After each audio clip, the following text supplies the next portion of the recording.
Les livraisons d'avions de chasse F-35 sont en pause.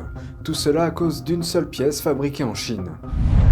La menace nucléaire de la Corée du Nord se concrétise. Un nouveau règlement donne au pays le pouvoir de lancer des frappes nucléaires s'il se sent menacé et rejette les futurs pourparlers de dénucléarisation. L'Inde et le Japon renforcent leur coopération militaire dans un contexte de tension avec la Chine.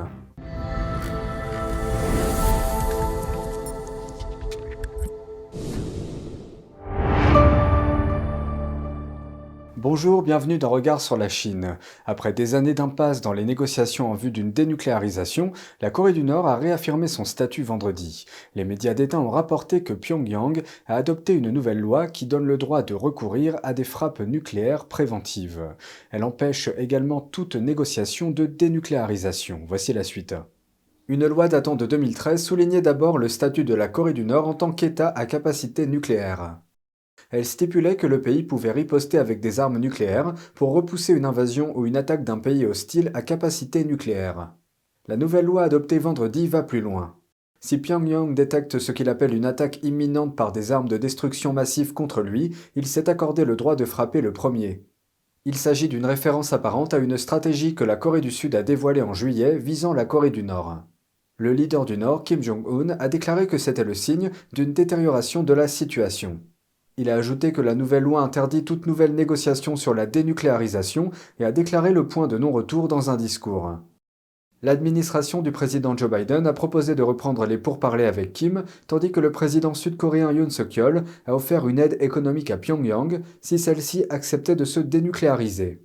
Vendredi, Kim a déclaré qu'il ne renoncerait jamais à ses armes, même si le pays devait subir 100 ans de sanctions.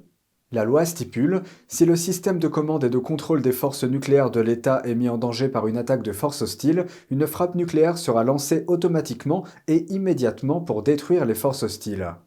Ankit Panda, de la fondation Carnegie pour la paix internationale, a déclaré au Straits Times que cela pourrait signifier que si le dirigeant nord-coréen est tué, un haut responsable donnera l'ordre de procéder à des frappes nucléaires. La tendance internationale qui amène les politiciens à visiter Taïwan se poursuit. Une délégation française est arrivée sur l'île jeudi. Voici un aperçu de la rencontre. Un groupe de législateurs français est en visite à Taïwan. Le vice-président de l'île a déclaré que ce voyage symbolisait le soutien de la France à la démocratie taïwanaise. Cela envoie également un message très important à la communauté internationale. Les pays épris de liberté et de démocratie et attachés aux droits de l'homme ne peuvent empêcher la montée de l'autoritarisme que s'ils se serrent les coudes.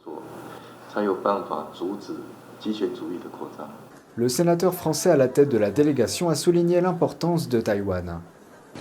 Écoutez, comme nous le répétons régulièrement, la France est une puissance indo-pacifique, donc nous avons des enjeux sur ce territoire et aujourd'hui nous considérons Taïwan comme un partenaire pour la stabilité dans cette région. La délégation française avait prévu de partir hier. Le Japon renforce sa préparation à la défense aux côtés de ses alliés au cas où. Premier point sur la liste, des exercices conjoints avec les États-Unis et la Corée du Sud en août et deux autres exercices d'entraînement prévus cette année. Les États-Unis conserveront également leurs lance-roquettes et autres équipements dans une base japonaise de première ligne. En outre, le Japon dévoile maintenant des plans d'exercices conjoints avec l'Inde dans un contexte de menace croissante de la Chine dans la région. Voici la suite. L'Inde et le Japon ont déclaré jeudi qu'ils allaient approfondir leur coopération en matière de défense et planifier de nouveaux exercices militaires impliquant leurs forces aériennes. Nous nous félicitons de l'expansion significative de notre coopération en matière de sécurité et de défense entre le Japon et l'Inde, et nous avons confirmé qu'elle sera encore renforcée pour atteindre un niveau supérieur. Le ministre indien de la Défense s'est entretenu à Tokyo avec son homologue japonais avant la réunion des ministres des Affaires étrangères et de la Défense. L'Inde, comme le Japon, renforce son armée pour faire face à ce qu'elle considère comme des menaces croissantes pour sa sécurité. Les deux pays se méfient de plus en plus de la puissance militaire croissante de la Chine et de son activité dans la région. Le Japon est la troisième plus grande économie du monde et joue un rôle considérable dans la communauté internationale. Le nouveau chef de la défense japonaise a récemment déclaré que le pays prévoyait d'améliorer ses capacités de défense face aux menaces chinoises. Les relations du Japon avec l'Inde, la plus grande démocratie du monde par sa population, sont traditionnellement fortes. Pour se préparer à un conflit militaire entre la Chine et Taïwan, le Japon cherche également à augmenter le stockage de munitions et de carburant sur ces îles du Sud. Certaines d'entre elles sont situées à moins de 160 km de Taïwan. Le Pentagone déclare qu'il met en pause les livraisons d'un avion de combat populaire. Des responsables du ministère de la Défense ont découvert que l'avion de combat furtif F-35 de Lockheed Martin comporte une pièce fabriquée en Chine. C'est contraire à la réglementation.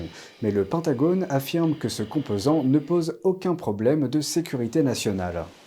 La pièce en question est un alliage utilisé dans le système d'alimentation intégré de l'avion et sera remplacé par une pièce provenant d'un fournisseur agréé.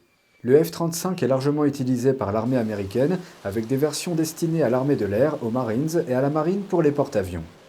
Les responsables du Pentagone affirment que le problème sera résolu le plus rapidement possible afin que les livraisons d'avions puissent reprendre. L'administration Biden a approuvé une nouvelle vente de propriété intellectuelle. La transaction, qui concerne la technologie de semi-conducteurs ou micropuces, est destinée à une société canadienne, mais elle est en partie détenue par la Chine. Voici plus d'informations à ce sujet. Les États-Unis viennent d'approuver la vente de leur propriété intellectuelle en matière de semi-conducteurs. La société impliquée s'appelle OpenFive. Elle a été vendue au groupe AlphaWave.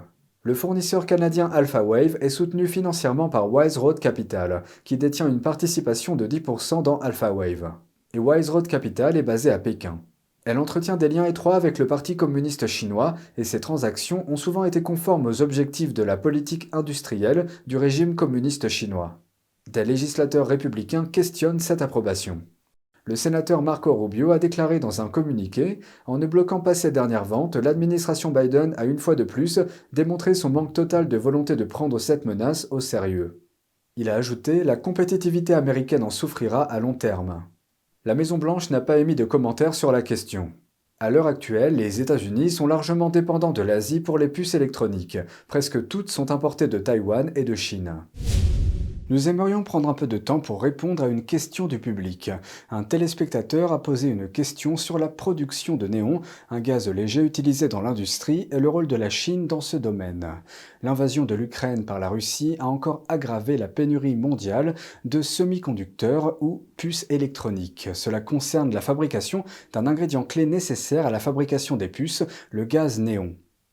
Avant l'invasion, l'Ukraine produisait environ 50% du gaz néon, d'une qualité nécessaire aux semi-conducteurs dans le monde. Cela représente plus de 90% du néon utilisé par les fabricants de puces américains. Ce gaz est essentiel pour les lasers utilisés dans la fabrication de ces puces. Selon l'entreprise d'études de marché Techset, la consommation mondiale de néon pour la fabrication de puces a atteint près de 600 tonnes l'année dernière. Mais les deux principaux fournisseurs ukrainiens de néon ont interrompu leurs activités depuis février. En conséquence, le monde sera davantage tributaire des deux autres grands fournisseurs de la planète, la Russie et la Chine. Un directeur général de Changzhou Naxin Special Gases a déclaré au South China Morning Post que la part du néon chinois dans le monde pourrait passer de 30 à 50%. Les entreprises d'autres pays pourraient lancer leur propre production de néon, mais le directeur du marketing de Supplyframe, Richard Barnett, affirme que cela prendrait entre 9 mois et 2 ans pour démarrer. De plus, Angelo Zeno, analyste industriel principal chez CFRA, estime que les entreprises pourraient être réticentes à investir dans ce processus si la pénurie d'approvisionnement n'est considérée que comme temporaire. C'est tout pour aujourd'hui, merci d'avoir suivi Regard sur la Chine. On se retrouve demain pour une nouvelle émission, prenez soin de vous et à bientôt.